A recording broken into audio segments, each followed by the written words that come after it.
Welcome back, my dear students, to my channel Competitive English School. Today I will share a report with you that has come in the WBPSC Clerkship Mains 2020. আজকে আমি তোমাদের সাথে West Bengal পিএসসির ক্লার্কশিপের 2020 সালের যে রিপোর্টটা এসেছিল তা তোমাদের সাথে শেয়ার করব। রিপোর্টে বলা আছে The coronavirus infection has been raging through the country. Write a report on the precautionary measure taken by the shops and markets to prevent the spread of this disease.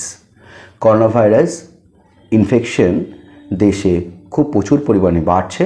একটা রিপোর্ট লেখো, এর উপর base করে shop এবং মার্কেটে কী ধরনের initiative নেওয়া হয়েছে, প্রিকশনস নেওয়া হয়েছে এইটাকে প্রতিরোধ করার জন্য। তো মাই ডিয়ার স্টুডেন্টস, আজকে আমি এই রিপোর্টটা তোমাদের সাথে শেয়ার করব। তার আগে আমি অবশ্যই চাইবো তোমরা নিজেরাও কিন্তু একটু প্র্যাকটিস করবে। কদিন আগেই পিএসসির ক্লার্কশিপের প্রিলিমস হয়ে গেল, তো আশা করবো তোমরা ভালোই পরীক্ষা দিয়েছো এবং তোমরা সবাই পাস করে যাবে। তো খুব সামনেই মেন্স পরীক্ষা হবে এবং মেন্সে কিন্তু রিপোর্ট, ট্রান্সলেশন এবং প্রেসিস মাস্ট থাকবেই, করতেই হবে। এবং আরও একটা পরীক্ষা মিসলেনিয়াস মেন্স কিন্তু খুব সামনেই হবে। তাই এই সব পরীক্ষার কথা চিন্তা করে আমি আজকে পিএসসি ক্লার্কশিপ মেন্সের যে রিপোর্টটা দিয়েছিল সেটা তোমার সাথে শেয়ার করছি। তো শেয়ার করার আগে আমি দু একটা কথা একটু বলে নিই যে রিপোর্টটা কিন্তু দেখবে তোমরা 15 মার্কস, অনলি 15 মার্কসের। তো এই রিপোর্টটাতে যেটা চেয়েছি যে প্রিকশনারি মেজার যেটা বেড়ে যাচ্ছে, প্রিকশন নিয়ে লেখো, শপস এবং মার্কেট কীভাবে ইনিশিয়েটিভ নিয়েছে তার উপর বেস করে। তো এখানে করোনা ভাইরাস নিয়ে লিখতে গেলে কিন্তু লেখা শেষ হবে না, প্রচুর লেখা যাবে, কিন্তু এত কিছু কিন্তু লেখা একদমই যাবে না, কারণ কোশ্চেনে যেমন বলা আছে তেমন লিখতে হবে।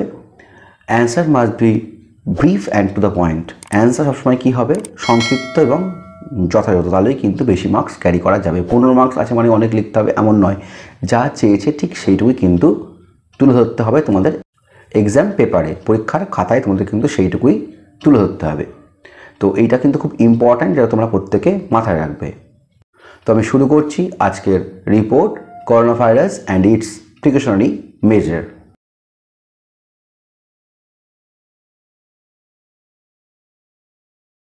So my dear students, report লিখলে তার অবশ্যই একটা টাইটেল দিতে হয়। তো আমিও টাইটেল দিয়েছি the rapid flow of corona virus and it's fundamental সেফগার্ডস। Corona virus যে দ্রুত ছড়াচ্ছে, তাই দ্য র্যাপিড ফ্লো, দ্রুত প্রবাহ of corona virus and it's fundamental, অপরিহার্য বা মৌলিক, সেফগার্ডস, সুরক্ষা বা রক্ষা কবচ বা প্রিকশনস। তো রিপোর্ট শুরু করতে হয় এইভাবে, একটা প্লেসের নাম দিতে হবে, যে প্লেসের নাম কিন্তু XYZ বা ABC এরকম কিছু দিয়ে দিতে হবে, কারণ ইনস্ট্রাকশান দেওয়াই থাকবে, কোনো জায়গার নাম লেখা যাবে না। তারপর একটা ডেট দিতে হবে ঠিক এরকমভাবে, 5th ডিসেম্বর 2024। তো আমি শুরু করেছি এইভাবে, the most dreadful pandemic that the entire world witnessed in the last part of 2019 was the outbreak of coronavirus disease, on which the world faced a massive blow of the occurrence of sudden death. The most dreadful pandemic, সব থেকে ভয়াবহ বা ভয়ানক যে মহামারী, that the entire world witnessed, যেটা সম্পূর্ণ পৃথিবী দেখেছিল 2019-এর শেষ অংশে, was the outbreak of corona virus disease, এটা ছিল করোনা ভাইরাস ডিজিজের outbreak, on which the world faced massive blow of the occurrence of sudden death, যার উপর সেই সারা পৃথিবী ফেসড করেছিল সবথেকে বড় একটা আঘাত, কি না, সাডেন ডেথ, হঠাৎ মৃত্যু বিভিন্ন মানুষের ঘটেছিল, the occurrence of sudden death. The virus was generally named COVID-19 from its generic name SARS-CoV-2, which causes severe acute respiratory syndrome. The ভাইরাসের, এই ভাইরাসটার সাধারণতই নাম দেওয়া হয়েছিল COVID-19। From its generic name, তার এটা জাতিগত নাম SARS-CoV-2 থেকে এসছে, হুইচ কজেস, যেটা ঘটায় সিভিয়ার অ্যাকিউট রেসপিরেটরি সিন্ড্রোম, মারাত্মক অ্যাকিউট রেসপিরেটরি মানে আমাদের যেটা নিঃশ্বাস প্রশ্বাসের শ্বসন অঙ্গ, তার একটা সিন্ড্রোমে মারাত্মক আঘাত হানে। Actually, COVID-19 stands for coronavirus disease that transpired in 2019. সঠিকভাবে কোভিড-19 এটাকেই বলে, stands for CO for corona, VIV for virus, coronavirus, D for disease, that transpired in 2019, যেটা ট্রান্সপায়ার্ড মানে ঘটা, যেটা ঘটেছিল ইন 2019 সালে from the Yohan market of China, চায়নার ইউহান যে অ্যানিম্যাল ফুড মার্কেট ছিল সেই মার্কেট থেকে। ইট continued almost 2.5 years through its several waves, transforming its core construction for several times to be more important to devour humans day by day. It continued, এটা চলেছিল almost 2.5 years, প্রায় 2.5 বছর ধরে। Through it's several waves, এর বিভিন্ন ওয়েভসের মধ্যে দিয়ে, যেমন first wave, second wave, third wave, এরকম পরপর ওয়েভ এসেছিল, ঠিক তেমনভাবে ট্রান্সফর্মিং ইটস কোর কনস্ট্রাকশন, এবং এর অন্তর্বর্তী যে গঠন তা বারবার করে চেঞ্জ হয়ে এটা আরও বেশি পাওয়ারফুল হয়ে গেছিলো। ফর সেভারাল টাইমস, বেশ কয়েকবার, টু বি মোর পোটেন্ট, আর বেশি পাওয়ারফুল হয়েছিল, টু ডিভার, আত্মসাৎ করতে, হিউম্যানস, মানুষদের, ডে বাই ডে, দিনের পর দিন। This type of world wide pandemic was last confronted a century before, এই ধরনের বিশ্বব্যাপী একটা মহামারী আগে লাস্ট আমরা সম্মুখীন হয়েছিলাম প্রায় 1 শতাব্দী আগে বা 100 বছর আগে, বিফোর, ডিউরিং 1918 টু 1919, 1918 থেকে 1919 সাল নাগাদ, তখন এক প্রকার ইনফ্লুয়েঞ্জা প্যান্ডেমিক মহামারীতে অনেক মানুষ মারা গিয়েছিল। আমি সেকেন্ড প্যারাতে লিখেছি, as it occurred never before there was no medicine and vaccine at first, যেহেতু এটা আগে কখনো ঘটেনি, তখন কোনো রকমের ওষুধ বা ভ্যাকসিন প্রথমে বেরোয়নি।